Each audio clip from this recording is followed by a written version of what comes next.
మాజీ మంత్రి కేటీఆర్ మతిస్థిమితం కోల్పోయి మాట్లాడుతున్నారంటూ ఫైర్ అయ్యారు టీపీసీసీ జనరల్ సెక్రటరీ గజ్జల కాంతం.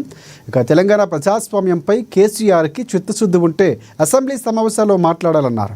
రోడ్లపైకి చర్చించడానికి కేటీఆర్ ఎమ్మెల్యేనా లేక సర్పంచ్ అంటూ మండిపడ్డారాయన. కేసీఆర్ను విమర్శించే స్థాయి రేవంత్ రెడ్డికి లేదని కేటీఆర్ అనటం హాస్యాస్పదంగా ఉందన్నారు. అసలు కేసీఆర్ స్థాయి దుబాయ్ పాస్పోర్టులో అక్రమాలకు పాల్పడ్డారు కాబట్టే దుబాయ్ షేకర్ అన్నారు. సీఎం రేవంత్ను విమర్శించే స్థాయి కేటీఆర్కు కానీ కేసీఆర్కు కానీ లేదంటూ ఏకిపారేశారు గజలకాంతం. కేటీఆర్ గారు మాట్లాడిన మాటలు, ముఖ్యమంత్రి పెద్దలు గౌరవనీయులు ముఖ్యమంత్రి రేవంత్ రెడ్డి గారి మీద మాట్లాడిన మాటలు, మరి కేటీఆర్ గారు మరి మతిస్థిమితం కూలిపోయి మాట్లాడుతున్నాడు. ఆయన లోపల ఏదో భయం కనపడుతున్నది, ఆందోళన చెంది మాట్లాడుతున్నాడు. ఒకసారి మరి యశోద హాస్పిటల్ పోయి చూయించుకొని, లేకుంటే ఎర్రగడ్డ పోయి అన్నా చూయించుకొని మాట్లాడితే బాగుంటుందని చెప్పి మరి మాజీ మంత్రివర్యులు కేటీఆర్ గారికి నేను సూచిస్తున్నా. ఏళ్లలో ఎంతమంది నిరుద్యోగులకు ఉద్యోగాలు కల్పించారో అది ఒకసారి గుర్తు చేసుకోవాలి. ఎంత దోపిడీ జరిగిందో కూడా అవన్నీ కూడా గుర్తు చేసుకోవాలి. అందుకోసమే మా ముఖ్యమంత్రి గారు రేవంత్ రెడ్డి గారు మాట్లాడిన మాటలను గుర్తు చేస్తున్నాం. ఇయలో దేశ ప్రధానమంత్రి మోడీ గారు కానీ ఇక్కడ కేసీఆర్ గారు కానీ చర్చకు సిద్ధమే, వాస్తవాలు మాట్లాడుకుందాము అని చెప్పడం జరిగింది. అంటే రాష్ట్ర అసెంబ్లీలో మాట్లాడుకోవాలి.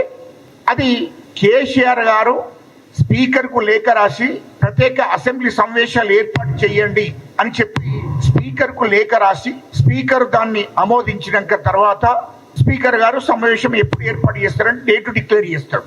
అసెంబ్లీ వేదికగా మాట్లాడుకుందాం, దాంట్లో చర్చించుదాం రమ్మని చెప్పి మా ముఖ్యమంత్రి రేవంత్ రెడ్డి గారు మాట్లాడారు. అది ప్రతిపక్ష పార్టీ నాయకుడు కేటీఆర్ కాదు, మరి హరీష్ రావు కాదు. మరి మీరు ఎందుకు తొందరపడి మాట్లాడుతుండో అర్థం కాలేదు. ప్రతిపక్ష పార్టీ నాయకుడు కేసీఆర్ కాబట్టి కేసీఆర్ అసెంబ్లీకి వచ్చి అసెంబ్లీలో చర్చ జరగాలి. మా ముఖ్యమంత్రి గారు కూడా మా ముఖ్యమంత్రి ఆ పని కూడా చేస్తలేడు కదా, మీరు రండి చర్చిద్దాం అసెంబ్లీ వేదిక అని చెప్తున్నాడు.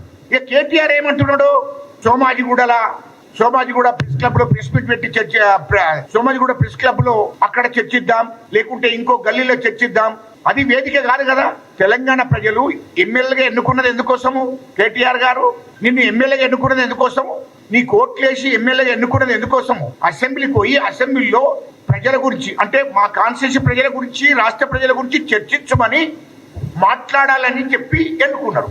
కానీ సోమాజిగూడలో రోడ్డు మీద కూర్చుండి చర్చించమని చెప్పలే. రోడ్డు మీద ప్రజలు ఉన్నారు కదా, వాళ్ళు చర్చిస్తారు. గ్రామంలో సర్పంచులు ఉన్నారు, అక్కడ చర్చిస్తారు. మరి నువ్వు సర్పంచ్ వా చెప్పు, లేకుంటే జడిపిడి వా చెప్పు. అట్లయితే మా జడ్పీ చైర్మనో లేకుంటే అక్కడ లోకల్ సంబంధించిన ఎమ్మెల్యేనో వచ్చి మాట్లాడతాడు. అవగాహన లేకుండా మాట్లాడడం ఎట్లా? అదేవిధంగా మా ముఖ్యమంత్రి గారికి ఆ స్థాయి లేదు, కేసీఆర్ తో మాట్లాడే స్థాయి లేదు, కేసీఆర్ తో మాట్లాడేటువంటి స్థాయి కాదు అని పదే మాట్లాడుతున్నాడు. ఏ స్థాయి నాకు చెప్పుండయా జర, మీ మీడియా ద్వారా అడుగుతున్నా. ఏం స్థాయి అంటే ఏందో ఒక్కసారి గుర్తు చేయి, మేము గుర్తు చేస్తాం. ఏంది కేసీఆర్ గారికి ఉన్న స్థాయి ఏంటిదో చెప్పుకుంటారా? ఏ స్థాయి కావాలా మీ కేసీఆర్ గారికి ఏ స్థాయి ఉన్నది? మా ముఖ్యమంత్రి గారికి స్థాయి లేదని నువ్వు మాట్లాడుతున్నావు. అంటే ఒక్క ముఖ్యమంత్రిని గౌరవించేటువంటి పద్ధతి కూడా నీకు తెలియదు. రాష్ట్ర ముఖ్యమంత్రి తండ్రి లాంటి వాడు, ముఖ్యమంత్రిని కూడా గౌరవించేటువంటి పరిస్థితి నీకు తెలియదు. ముఖ్యమంత్రికి ఆ స్థాయి లేకపోతే మరి ఎవరికి స్థాయి ఉన్నది? అంటే మీరు కేసీఆర్ గురించి చెప్పాలా? ఏమన్నా కేసీఆర్ ఏమన్నా రాజా, లేకుంటే దేశ ప్రధానమంత్రిరా? ఏంటిది? ఏ స్థాయి కావాలా మీకు? కేసీఆర్ స్థాయి ఏంది మరి నేను అడుగుతున్నా. కేసీఆర్ స్థాయి ఏదో చెప్పు. కేసీఆర్ స్థాయి కేసీఆర్ తో చర్చించే స్థాయి కాదు ముఖ్యమంత్రి అని మాట్లాడుతున్నావు. కేసీఆర్ ఏంటిది గుర్తు వేయమంటవా?